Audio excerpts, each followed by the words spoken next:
तो हेलो नमस्कार साथियों, मेरा नाम है निकेश भाई। एक बार फिर स्वागत है अपने यूट्यूब चैनल निकेश रोजगार सिस्टम में। तो आज अपन लोग भारतीय संविधान का अनुच्छेद 18 पढ़ेंगे, जिसमें उपाधियों का अंत दिया गया है।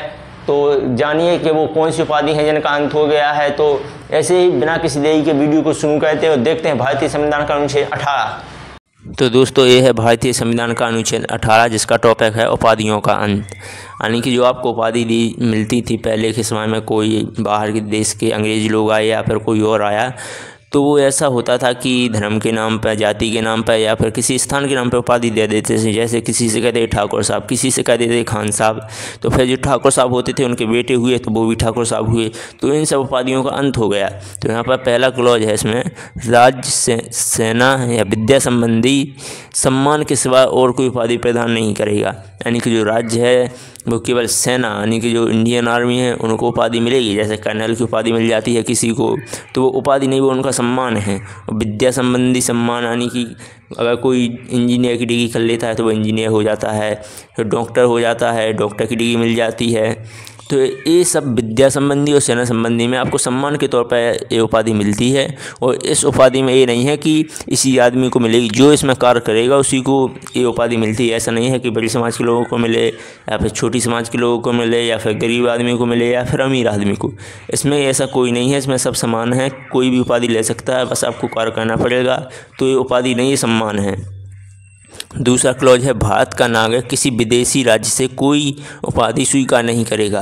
यानी कि अगर कोई भारत का नागरिक है, वो विदेश में काम करता है, तो वहाँ पर उसको अच्छे काम के लिए कोई उपाधि दी जाए या सम्मान दिया जाए तो वो उसको स्वीकार नहीं करेगा। पहले उसको राष्ट्रपति को बताना पड़ेगा पत्र लिख कर कि क्या हम इनको स्वीकार कर लें।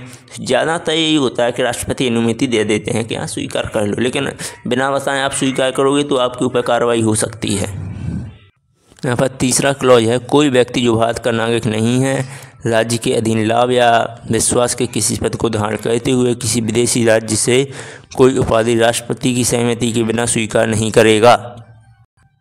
इसका मतलब एक है, कोई व्यक्ति है वो भारत का नागरिक भी नहीं है लेकिन भारत में काम करता है, भारत में कोई सरकारी काम करता है या फिर कुछ और भी काम करता है, जो भी काम करे, तो उसके देश के लोग जो भी हैं उनको सम्मान करें तो वो सम्मान भी नहीं ले सकता। उसको पहले राष्ट्रपति को अनुमति के लिए पत्र लिखना पड़ेगा कि क्या मैं ये उपाधि स्वीकार कर लूँ। जब राष्ट्रपति अनुमति देंगे तभी स्वीकार करेगा। यानी वो भारत का नागरिक नहीं है, फिर भी राष्ट्रपति से अनुमति लेनी पड़ेगी क्योंकि वो भारत में काम करता है।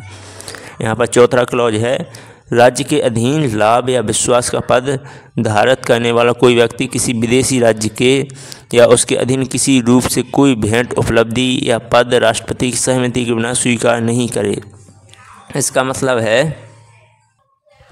कोई व्यक्ति भारत में काम करता है, सरकारी पद पर है, वो यहाँ का IAS है या IPS है या फिर MP पुलिस में है, UP पुलिस में, आर्मी में, कहीं भी कुछ भी है, तो वो किसी दूसरे देश से, वो अपने जहाँ का वो है वहाँ से भी कोई उपाधि नहीं ले सकता है, किसी अन्य देश से भी कोई उपाधि नहीं ले सकता है, और न ही वहाँ पर कोई भेंट ले सकता है कि ये आपको एक गिफ्ट के तौर पे दिया गया है, ये आपकी उपलब्धि है।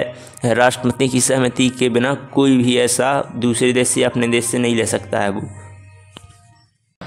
तो दोस्तों, आपको समझ में आ गया होगा भारतीय संविधान का अनुच्छेद 18, जिसमें उपाधियों का अंत दिया गया था। तो ऐसे ही मज़ेदार तरीके से भारतीय संविधान को पढ़ने और जानने के लिए बने रहिए हमारे साथ अपने यूट्यूब चैनल निकेश रोजगार सिस्टम में। तो कल शाम 6 बजे मिलते हैं भारतीय संविधान के अनुच्छेद 19 के साथ।